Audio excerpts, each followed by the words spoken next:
Hello everyone, welcome back. N3FJZ with more ZX front panel work. Okay, what I've done here now is I've added the GPS linked clock in the upper right hand corner and also have the UTC down below that. Now if you're looking below the UTC, you'll see an orange box that has the seconds just for development. I may move that to the right side of the upper display, I'm not sure. I also added a mode selection. Even though this RF deck doesn't have the ability to do CW or AM natively, I added the code anyway, and I have a selection button temporarily wired up, where if you look on the left side there near the bottom, you'll see the mode change every time I hit the switch. Okay, and that's what I've been up to. And also, as I outlined in my last video, I added a double-click feature to zero out the hundredths digit. If you double-click the home button, what I did here was, what was happening in the original code, if you go down and you double click, like for instance, say that you were monitoring QSOs on 7.196 and then someone was slightly off frequency and you may have adjusted down a couple hertz, 100 hertz or whatever. And if you double clicked it, you would then drop down almost a full KC to 195 when really you were at 196. So what I did here is have essentially, it's a rounding feature. If you're above 500 hertz difference, it will then just round back up to 196. And if you happen to be actually a little below 500, or 500 or below, if you double click, it just rounds back down. So that's more natural. That's usually what would normally happen in a real life situation. You may go down in frequency slightly and you don't want to jump down a kilohertz. You want to go back to where you were originally. So I'm hoping to get some code up on my website. The code I have is pretty, it doesn't quite meet normal programming standards. I mean, if you look at it, you'll see there's a lot of code there that isn't being used. Essentially, when I write software, it's kind of like the way you would construct build a house. You know, all around the work site, there's a lot of construction materials just laying around, not being used, or apparently not looking like they're being used. And what I'll do is I'll copy hunks of code from other projects I've done and kind of just drop them in the code that I'm working, just so I have them nearby. I can go down and cut and paste things into different areas. Or I might write some code, drop it in to try it out, and then abandon it, but just kind of leave the code in place. And usually what I'll do is at the end of the project, I'll go through and I'll just clean everything out. So if you look at the code, you may or may not see things like that. It may look to you to be kind of sloppy, so I just want to let you know that that's not my standard quality of software writing. So, but it all functions. There's nothing, you know, when the program is running, it's running all the code that it needs to run. So there's nothing that it drops into that it can't execute. So I made the TX and RX indicators a little larger.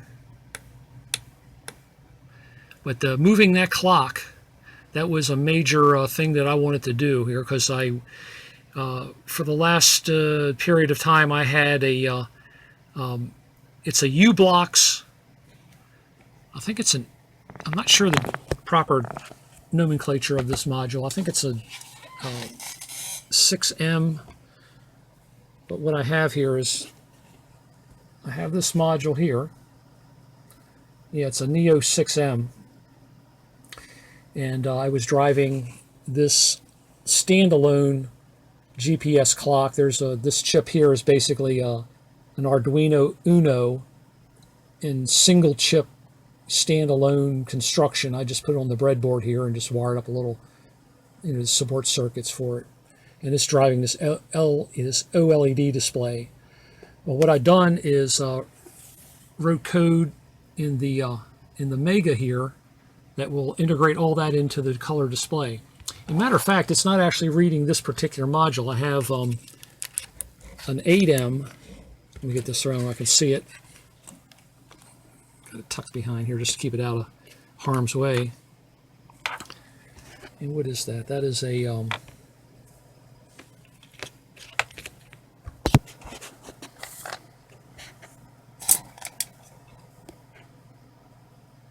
that's a U-Blox Neo M8N, and that's the actual module that the front panel is reading at the moment. But it'll read either one.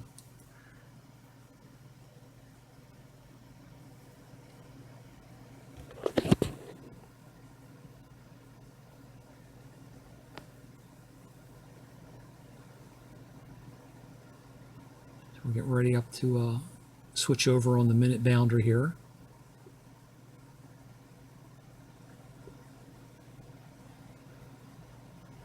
Okay.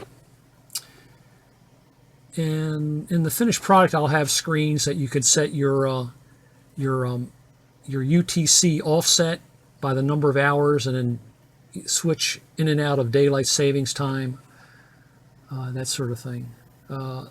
I guess I could get more sophisticated and have it look at your location on the globe to set your offset, and look at the calendar, because it all comes from the satellite, and look at the calendar to set your DST. But I don't want to. I've found with these, I quickly outrun the ability of whatever it is I'm writing software for, and found that I ran into some problems with the Mega. I was making too many function calls that had other sub calls, and then of course the stack was growing so large that it probably clobbered the RAM area. So I found that if you make it too sophisticated, too much math, too many function calls, you start getting this really bizarre behavior sometimes when you clobber your RAM with stack overwrites and things of that nature. So I'll probably just leave that as a parameter you just set. And so anyway, I thought you might like to see an update. Again, I'll try to get this incomplete code, but it will do everything that this unit is doing now. What's left to do is I need to, oh yeah, I did do one other thing. And if you look down, I still have the monochrome. And the reason I'm going to keep both of these is that I haven't yet taken this outside in direct sunlight, but I'm going to probably bet you that that this TFT color display will wash out in the sun to the point where you can't use it in direct sunlight. However, the LCD display is absolutely stunning in the sunlight. And I want to build a rig that I can take out into the field. And so what I may do is what I am definitely going to do, since they're both supported, I'm going to build a rig with both of these displays. I'm not sure how I'm going to handle it. Maybe I could have a selection function where you're using the color display as your primary, and then maybe the monochrome would be some sort of auxiliary function or something, and vice versa. You can then use your monochrome display as the main display, and maybe use the color as some backup function in the field that you could just shield the sunlight to see if it wouldn't be your main display. But anyway, what I've done is set the brightness for the and I can control the brightness of the color display now with the same controls for the monochrome. And this is done through software. It changes a pulse width modulated pin that goes to the backlight control of these displays. Now what I have left to do on this project is to incorporate the configuration screens. So here's my main display, which I'll probably keep pretty much the same. What I'll end up doing probably is where you see the VFO and BFO. That's primarily more for just my troubleshooting and just to know what the SI5351 is actually generating that goes out to the mixer and the product detector balance modulator, just so I know what's going on. I may have that part of the display switchable into different settings or different parameters. But right now, as you can see, these other screens are not functional. It essentially announces what it is. Here, crystal trim, but there's no functionality. But if you look at the monochrome, you can trim it from down there. I have frequency set. So all that work's got to be done yet. I may incorporate single pages, I'm not sure, or maybe one page with a number of the settings, and I can step through it with additional up and down buttons or something. Anyway, I hope you enjoyed this update. I'm having a great deal of fun doing this. As I started getting more involved in RF circuits, I pretty much put programming away, probably back in 2016 or so, and didn't touch it for a while. And then it took me a week or two to really get back into the swing of things of how I wrote this, and knowing where all the functions were and how to do it and so forth. Well, anyway, I'll say 7.3 for now, and hopefully I'll be back with another video once I get this the configuration screens done. So again, real-time clock. This is, to me, I'm excited about this, because now I can look at the display and see what the actual real time. It's not, this is synced to the GPS satellite, so it's absolute. And you'll see the UTC difference there. Sometimes I'll want to record something in a logbook, and then I don't have to do the conversion. All right, 7301, take care. This is N3FJZ.